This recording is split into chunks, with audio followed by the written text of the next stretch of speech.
Kenapa tidak punya perasaan krisis? Dirinya berkenan di hadapan Tuhan atau belum? Kita bisa memiliki perasaan krisis yang proporsional untuk hal-hal yang membuat kita bertanggung jawab. Seorang tidak punya perasaan krisis, bagaimana nanti anaknya sekolah, bagaimana nanti membiayai mereka. Jadi tidak kerja keras, jadi malas. Miliki perasaan krisis yang proporsional. Jaga makan, kerja keras, betul nggak? Iya. Karena lewat doa itu kita disembuhkan jiwa kita. Dari khawatir, cemas, gampang marah, anxiety disorder, dan lain sebagainya. Betul? Betul. Anxiety disorder. Lalu jalan sepi.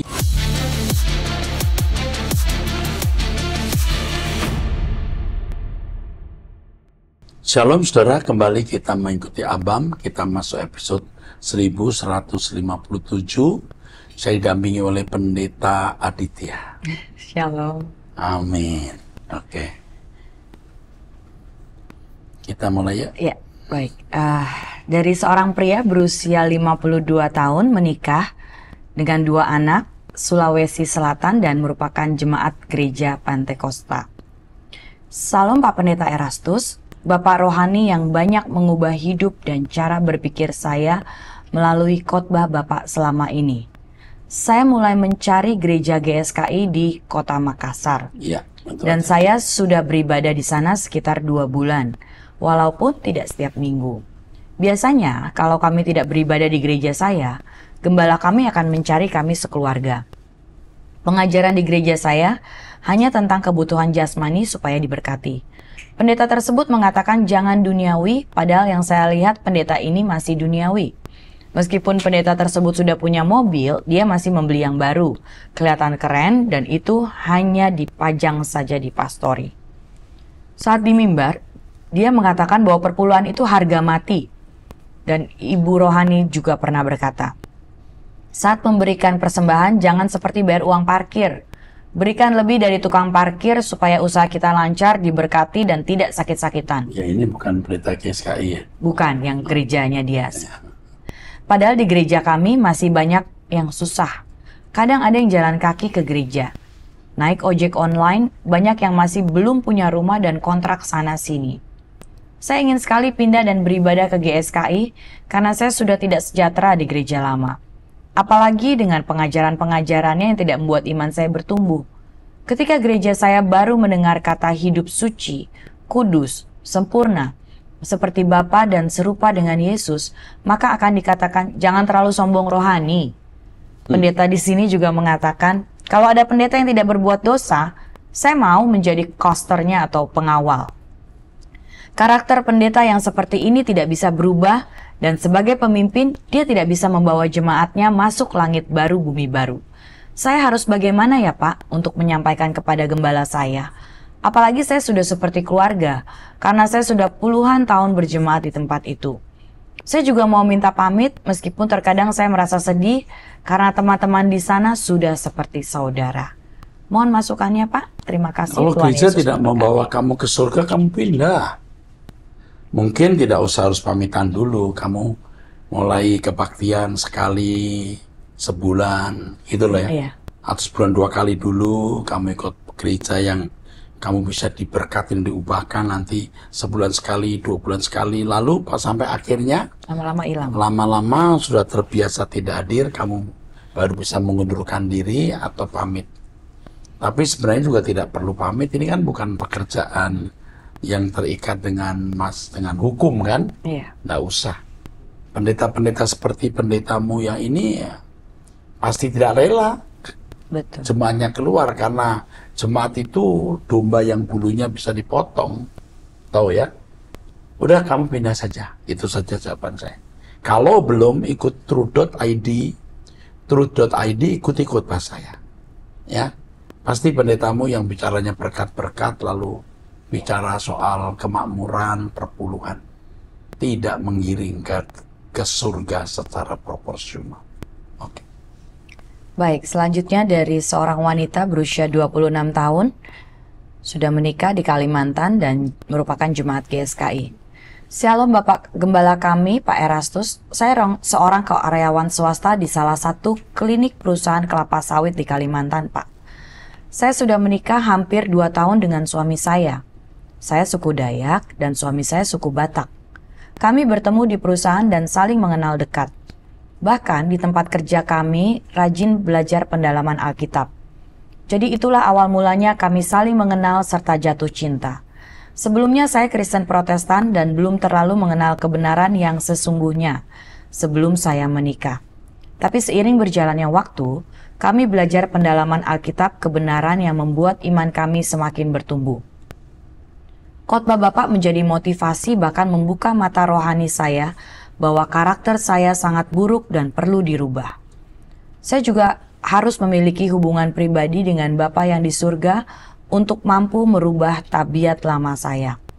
Saya sedang berjuang dan tolong doakan saya agar semakin dewasa rohani, Pak. Beberapa bulan lalu, suami saya memutuskan untuk keluar dari perusahaan lama tempat kami bekerja dan saat ini dia bekerja serabutan. Posisi kami masih ada angsuran bank, Pak. Saya tidak mempermasalahkan kami yang kekurangan dan saya merasa cukup saja untuk makan. Yang jadi permasalahannya, suami saya menjauhkan diri dari persekutuan kami, Pak. Bahkan sekarang sudah tidak mau ke gereja dengan alasan jenuh dan belum siap mengenal Tuhan lebih dalam, padahal dia sudah dibekali tentang kebenaran. Saya merasa sedih, tapi saya tidak boleh memberhalakan perasaan saya juga. Pak, suami saya kalau di rumah sibuk main handphone. Dan kalau di luar sibuk nongkrong dengan temannya. Bahkan bisa pulang sampai larut malam sehingga komunikasi dengan saya sangat kurang. Saya mau bertanya, Pak, apakah saya salah menikah? Tapi saya merasa ini cara Tuhan membentuk saya, Pak. Mungkin melalui perubahan dari saya dulu, maka suami saya akan ikut berubah. Sehingga kami bisa bersama-sama berjuang dalam hidup benar. Apa yang harus saya lakukan terhadap suami saya, Pak? Sekarang saya sudah banyak diam, tidak suka marah seperti dulu lagi.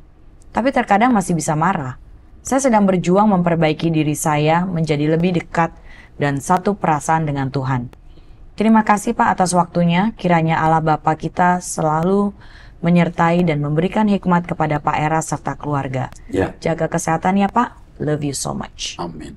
Thank you. Suamimu belum jauh. Tapi kalau terus-menerus begini, dia bisa benar-benar terhilang. Setan tahu bagaimana caranya membuat orang menjadi tawar hati. Yang tadinya ada di persekutuan, bahkan kamu bertemu pun dalam rangka bersama-sama mencari Tuhan. Tetapi setan tahu bahwa suamimu membahayakan bagi kerajaan kegelapan. Dia bisa mengganggu setan untuk merebut kamu, maka dia dibuat seperti ini. Mestinya suamimu bisa berantisipasi. Doa, belajar Alkitab supaya tidak terjebak. Tapi suamimu sudah mulai terjebak ini, walaupun belum terlalu jauh. Benar yang kamu katakan, kamu belajar hidup suci. Kamu harus punya kualitas kesucian yang lebih dari dia. Agar dia melihat model hidup orang Kristen yang rohani itu bagaimana. Doakan terus. Dia bisa balik kepada Tuhan.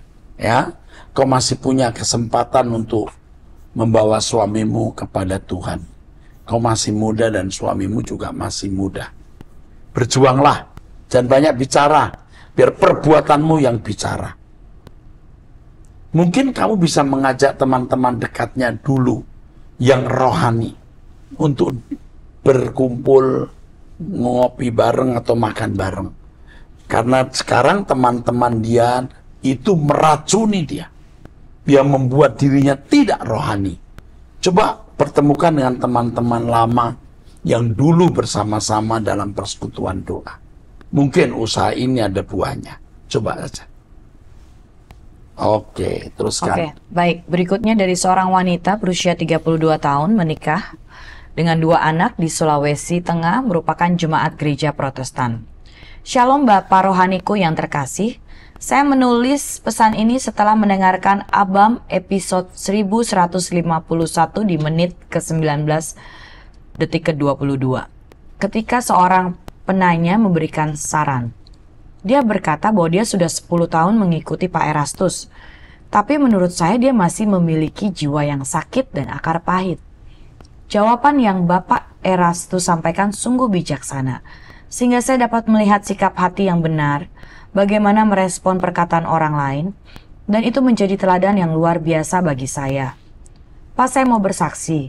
Saya mengenal Pak Erastus sudah cukup lama sejak tahun 2007. Tetapi baru mengikuti secara benar sejak bulan April 2024 dan saya diubahkan melalui pengajaran Bapak. Soal pernyataan dan saran yang kurang baik dari penanya episode 1151 itu, Bapak tidak perlu memikirkan pernyataan orang itu. Saya rasa apa yang dia sampaikan berasal dari pikiran manusia yang dipakai iblis untuk mencegah dan berusaha menahan Bapak untuk berkata sesuai dengan kehendak Allah. Bagi saya, kesaksian hidup Pak Erastus justru telah mengubah dan memotivasi saya sekeluarga. Misalnya ketika kami harus bangun jam 4 pagi waktu Indonesia Tengah untuk mempersiapkan diri menghadap Tuhan di doa pagi. Kadang jika rasa lelah tiba, kami pasti berkata, Pak Erastus sudah tunjukkan teladan dan beliau bisa. Maka kita juga bisa doa pagi setiap hari bahkan tetap sehat. Puji Tuhan Pak, lewat setiap kesaksian hidup Bapak, kami mendapat kekuatan dan teladan yang dapat kami jadikan contoh di masa sekarang. Jangan berhenti berkarya, bersaksi, dan menjadi teladan agar setiap manusia di masa sekarang ini mengetahui serta menjadikan Bapak sebagai panutan. Demikian pesan saya ini Pak, saya dan suami mengasihi, mendukung, dan selalu mendoakan Bapak Erastus. Semoga suatu saat kami bisa bertemu dengan Bapak, bahkan jika belum bertemu di dunia ini, kami akan mencari Bapak di langit baru, bumi baru. Terima kasih Pak. Di Sulawesi Tengah jauh sekali ya. Tapi wanita ini mencintai saya nih. Iya. As a father, spiritual father, sebagai bapak rohani. Bapak rohani. Ya. Terima kasih untuk pujiannya. Kiranya Allah dipermuliakan ketika saya mendapatkan saran dari seorang di WhatsApp di episode 1151 dan jawaban saya bisa memberkati. Puji Tuhan. Kita harus selalu lemah lembut kepada siapapun, ya. Kadang-kadang di Abam ada orang yang menyerang begitu menyakitkan, itu pun tidak menjadi masalah. Kita tidak boleh dikontrol oleh situasi. Kita harus mengontrol situasi. Orang berat bicara apa saja, tapi kita juga berhak untuk merespon dengan bijaksana. Jangan diatur oleh lingkungan. Kita harus menjadi termostat, bukan betul. Kita harus jadi, termostat bukan termometer. Iya, bukan termometer ya. Termometer itu dipengaruhi lingkungan. Termostat itu mempengaruhi lingkungan gitu ya. Menghangatkan misalnya gitu ya. Iya. Oke, terima kasih sekali lagi untuk kamu yang dari jauh Sulawesi Tengah dari Gereja Kristen Protestan, wanita usia 32 tahun ya.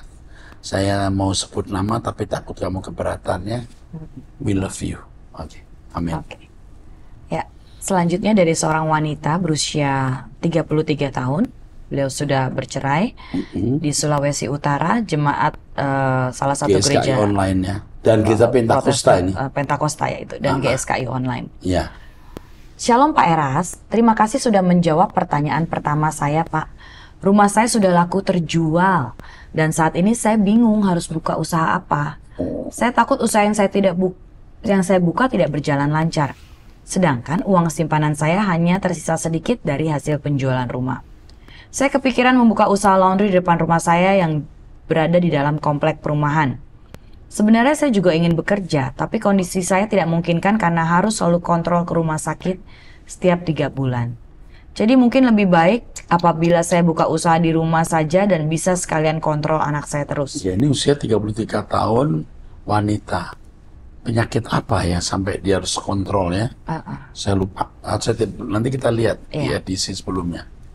Anak saya sudah kelas 3 SMA, Pak. Saya ingin sekali setelah dia lulus SMA, dia melanjutkan belajar di sekolah Bapak di STT Ekumene. Ya, ini usia 33 tahun tapi anaknya sudah mau lulus SMA loh.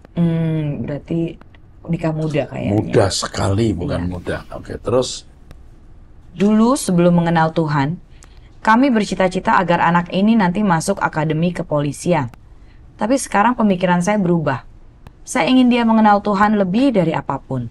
Dan kami juga sudah membicarakan hal itu serta dia mau. Pak, bagaimana cara daftar STT Ekumene ya? Dan biayanya berapa, Pak? Saya ingin sekali anak saya bisa menjadi orang benar di mata Tuhan. Terima kasih Pak. Tuhan Yesus memberkati Bapak dan kru Abam. Kru Abam akan menghubungi kamu. Usiamu 33 tahun, waktu kau menikah mungkin usia 16 tahun. Iya. Sekitar 16-17 tahun. Saya akan membantu kamu janda, betul ya? Iya. Janda cerai, kamu punya uang juga sedikit. Nanti saya usahakan beasiswa. Anakmu tidak usah membayar uang sekolah. Ya. Sebisanya kamu ongkosi saja naik pesawat ke Jakarta. Itu pun kalau tidak mampu saya akan kirim tiket. Betul ya? Iya. Kalau anakmu tidak punya laptop, nanti saya belikan laptop di sini, ya. Iya. Jadi anak kita di sini ya. Sebelah kanan saya ini ketua alumni SD Kumene yang ikut melihat kebutuhan mahasiswa SD Kumene. Ya, terima kasih Bu Aditya yang ikut menangis bersama.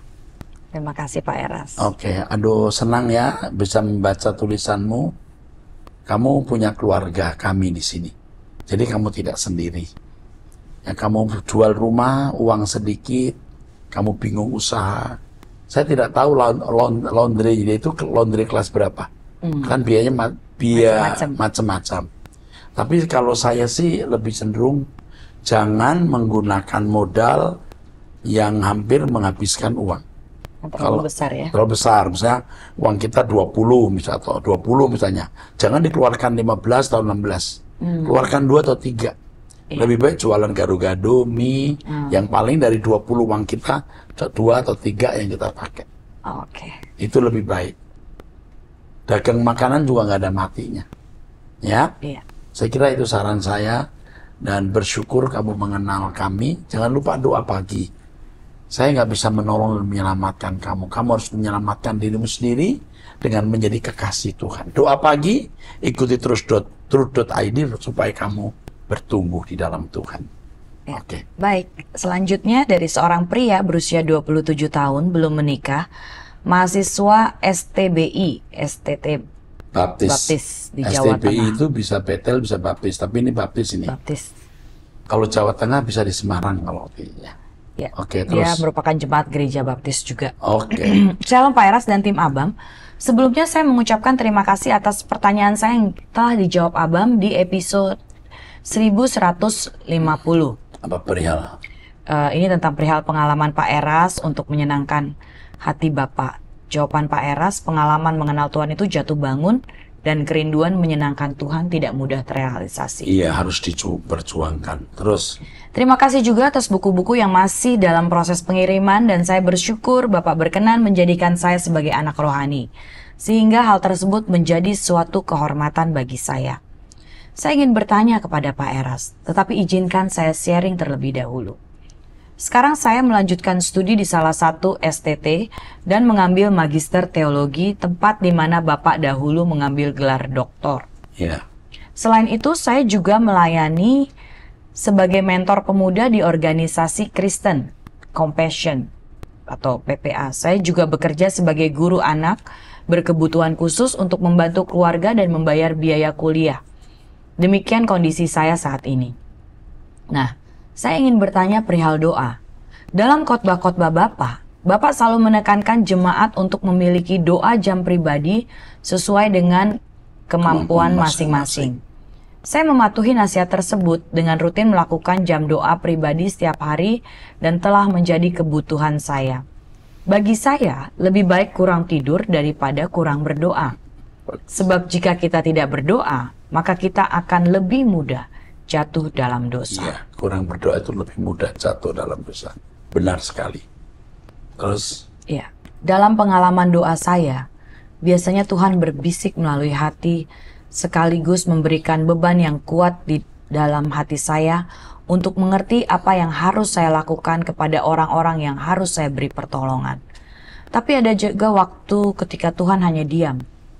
Pak, saya rindu untuk dapat menikmati hubungan yang lebih intim dengan Bapa. Dan ini yang saya rindukan, yaitu saya bisa bercakap-cakap kepada Bapa seperti saya bercakap-cakap dengan sahabat saya. Suatu hubungan yang indah, jauh melebihi hubungan antara pria dan wanita. Pertanyaan saya, Apakah di level pertumbuhan tertentu kita dapat bercakap-cakap seperti Bapa? Kita dapat bercakap-cakap kepada Bapa seperti kita bercakap-cakap kepada teman kita? Harusnya iya. Harusnya iya. Saya bisa merasakan itu. Buktinya, kalau saya mau khutbah, Ya. tidak ada satu kalimat pun di kepala saya. Tapi begitu saya di mimbar, saya minta Tuhan bicara, itu muncul banyak dan Anda bisa dengar. Begitu sistematis khutbah itu, begitu kaya isinya. Itu percakapan terus-menerus. Sangat bisa dan harusnya bisa. Terus. Atau waktu kita melayani orang, kita bisa tahu. Ketika istrinya menyerang suaminya, kita tahu. Wanita ini juga berzina.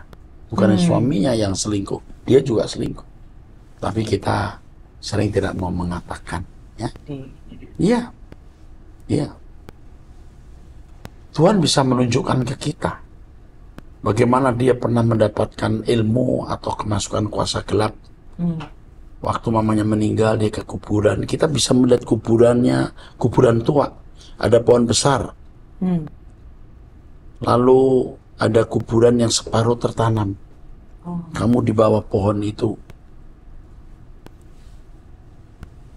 Dia bilang, ya agak sore-sore. Enggak, sampai malam gelap. Iya Pak, sampai malam gelap. Nah itu Tuhan bicara kepada kita dan kita bisa tahu. Tidak selalu, tapi sering terjadi. Menarik ya. Asik ya. Itu marifat. Teruskan. Marifat. Oke. Jika bisa, bagaimana cara untuk sampai ke level itu? 1, jangan berbuat dosa, hidup dalam kesucian. 2, jangan punya keinginan apa-apa kecuali menyenangkan Tuhan.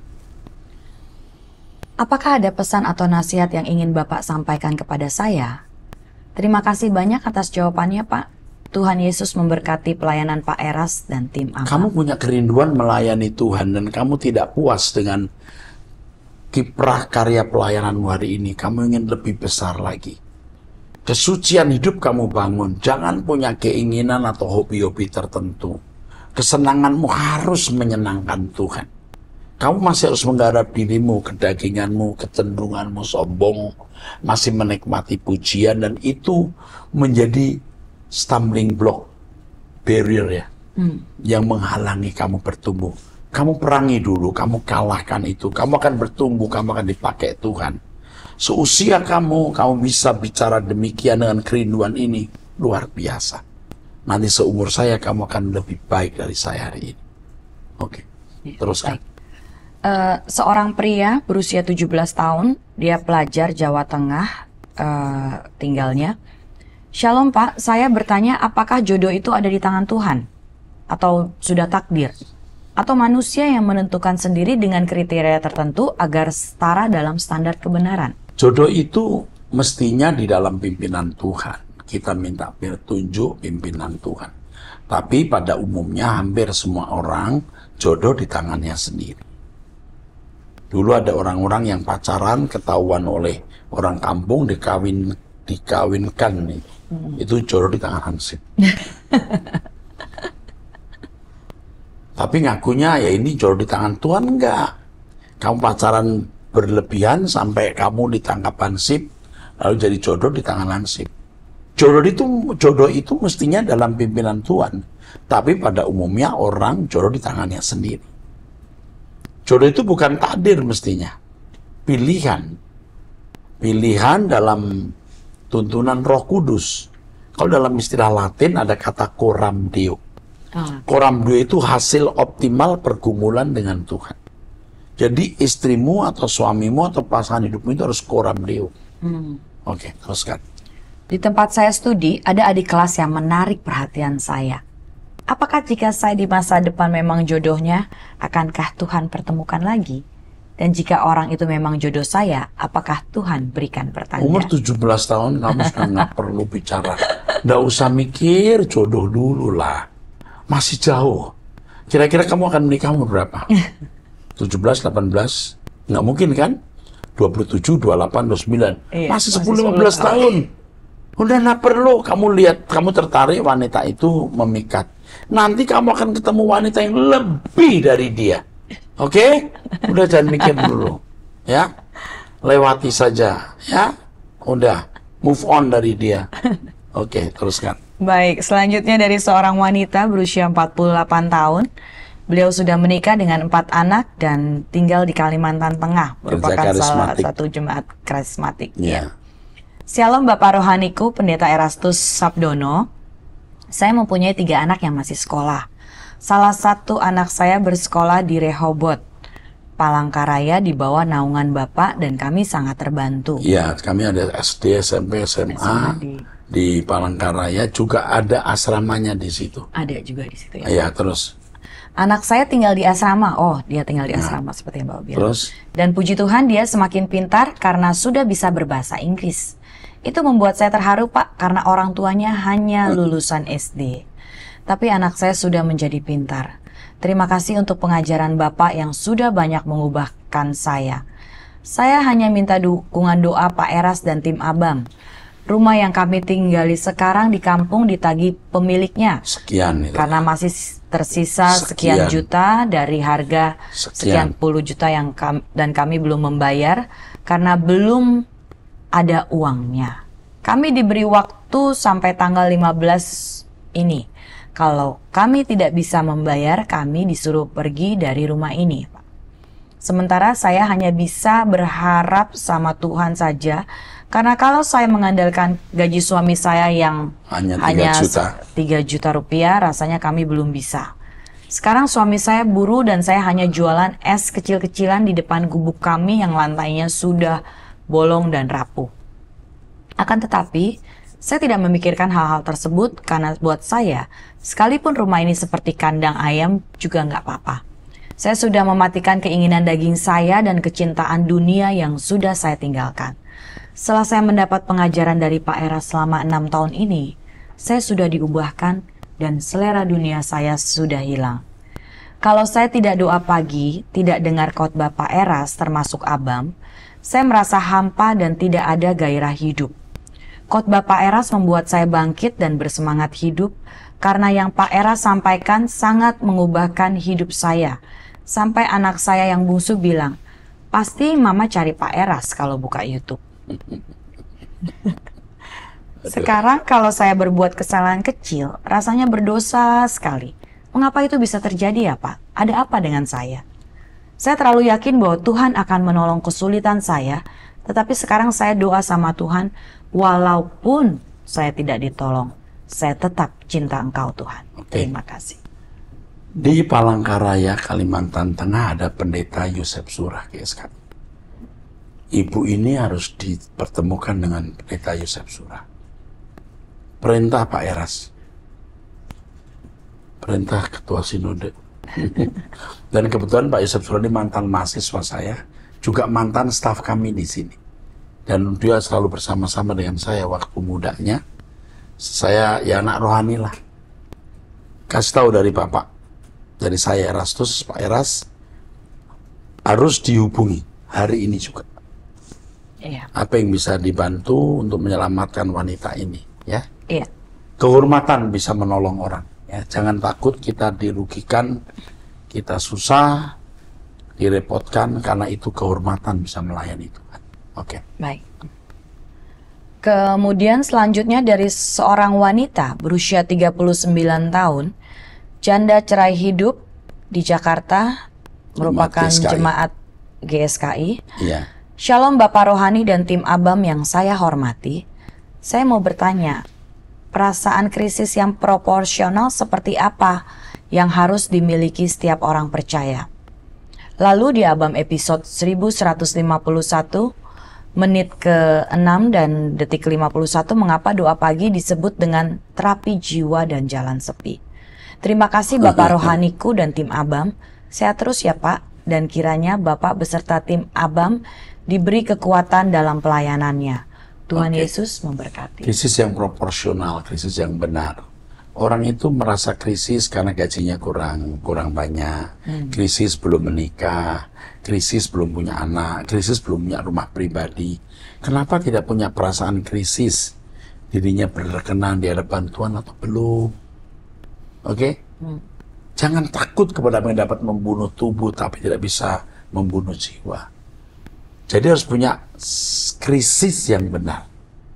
Oke, satu. Yang kedua, kita bisa memiliki perasaan krisis yang proporsional untuk hal-hal yang membuat kita bertanggung jawab. Kalau orang tidak punya perasaan krisis, jadi tidak alert, seorang mahasiswa tidak takut gagal. Lalu ya biar aja kalau mau gagal, nggak punya perasaan krisis, dia nggak belajar. Paham maksudnya? Iya. Seorang tidak punya perasaan krisis, bagaimana nanti anaknya sekolah, bagaimana nanti membiayai mereka. Jadi tidak kerja keras, jadi malas. Perasaan krisis yang proporsional. Orang tidak takut sakit, sembarangan makan. Nah, ini tidak punya krisis yang proporsional. Miliki perasaan krisis yang proporsional. Jaga makan, kerja keras, betul nggak? Iya.